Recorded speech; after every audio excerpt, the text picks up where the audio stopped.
December 1st, 1993. Pablo Escobar is hiding in a modest house in Medellin, Colombia, as he quietly celebrates his 44th birthday. Despite being the world's most wanted fugitive, he indulges in birthday cake, wine, and marijuana. Escobar is physically and mentally worn down after 16 months on the run. Ulcer medicine found later suggests he was unwell. At his side is his sole remaining bodyguard, Álvaro de Jesus Agudelo, alias El Limón, one of the last loyal sicarios still protecting him. For Escobar, this birthday is a somber one, marked by fear and fatigue rather than festivity.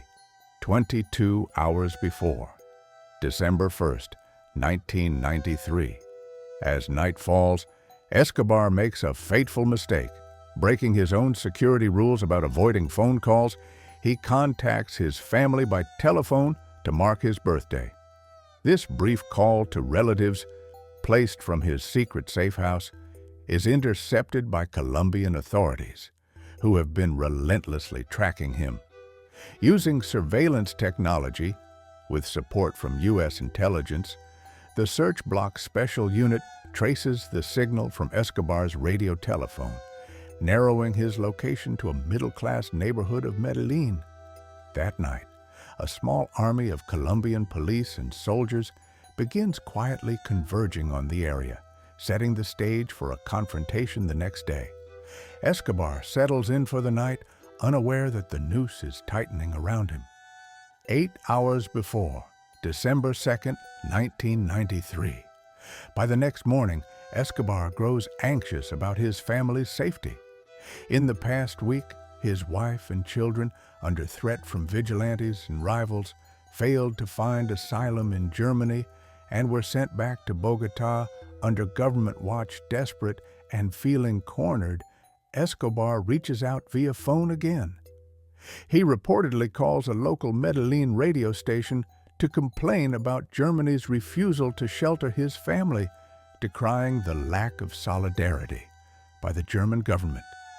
Every phone call is a gamble with death, and each time Escobar's voice goes over the airwaves, Colombian surveillance teams tighten their triangulation.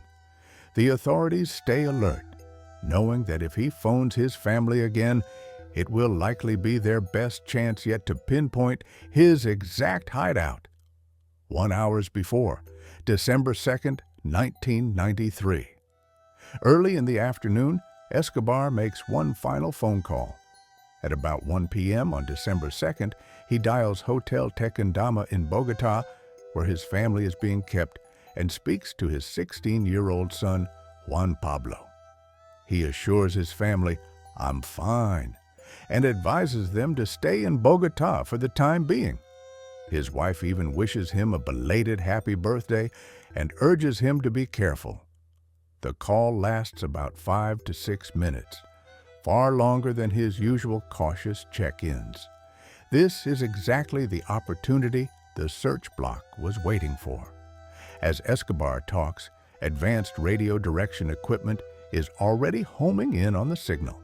Within about 90 minutes, the signal is triangulated to a particular block of the Los Olivos neighborhood in Medellin. Having finally zeroed in on their target, Colombian National Police move decisively.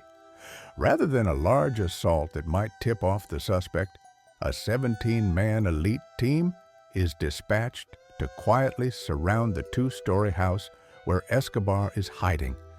They even cut nearby telephone lines to prevent lookouts from warning Escobar. The trap is set. The final moment, December 2nd, 1993, approximately 3 p.m. Colombian Special Forces storm Escobar's safe house in broad daylight on December 2nd, 1993. The operation unfolds quickly. Officers in plainclothes slip through the front door behind a young courier delivering lunch, while others smash in through a garage door. A fierce gunfight erupts almost immediately, echoing through the quiet neighborhood. Escobar and Limón rush upstairs, firing back at the raiders as they retreat. Bullets ripped through walls and windows during the 20-minute shootout. Refusing to surrender, Escobar makes a desperate bid to escape. He climbs out a second-floor window onto the roof barefoot and wearing only jeans and a blue shirt. The drug lord scrambles across the red-tiled rooftop, trying to reach an adjacent house.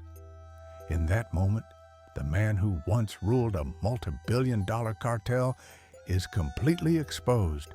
Gunfire erupts as search block sharpshooters spot him.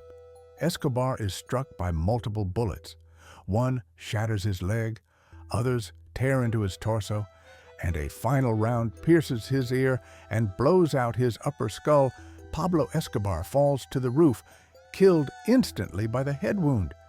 His body rolls lifelessly onto the tiles, ending the reign of the Cocaine King. To this day, some of his family maintain that he took his own life at the last second, but the official report is that he was gunned down by police. Nearby, his trusty bodyguard Limon also lies dead, cut down as he tried to follow his boss's escape route. The raid is over almost as quickly as it began. Escobar is dead, one day past his 44th birthday. 15 minutes after, December 2nd, 1993. With the target eliminated, triumphant police pour onto the roof to confirm the kill. Escobar's corpse lies face down on the ceramic tiles as officers secure the scene. In a moment captured on film, members of Colonel Martinez's search block unit gather around the body and celebrate over Escobar's remains, some posing with smiles and victorious gestures.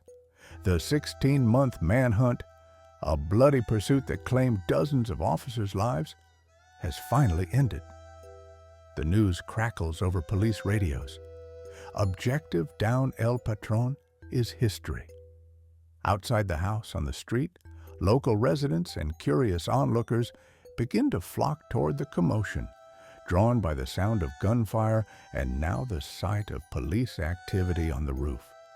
Amid the excitement, Escobar's elderly mother, Doña Hermilda, arrives at the scene within minutes, having likely heard the shootout from nearby.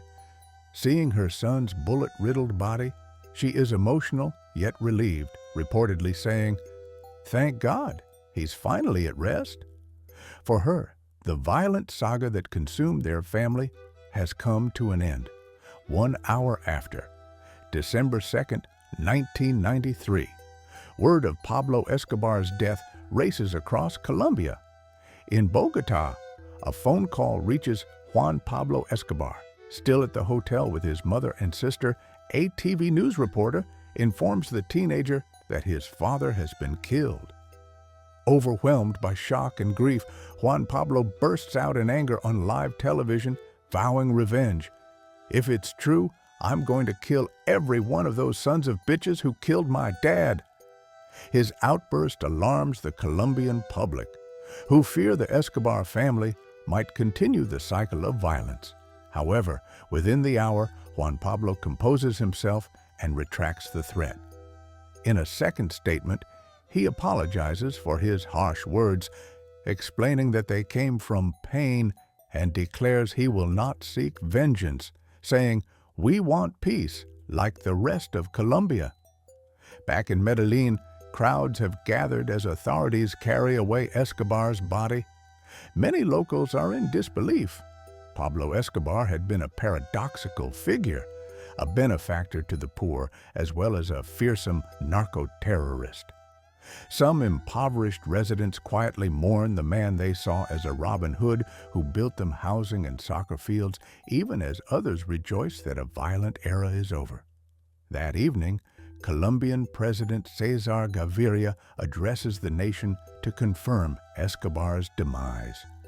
Officials hail it as a victory for Colombia, with one general declaring, "The Medellin cartel has been dismantled with the death of Pablo Escobar."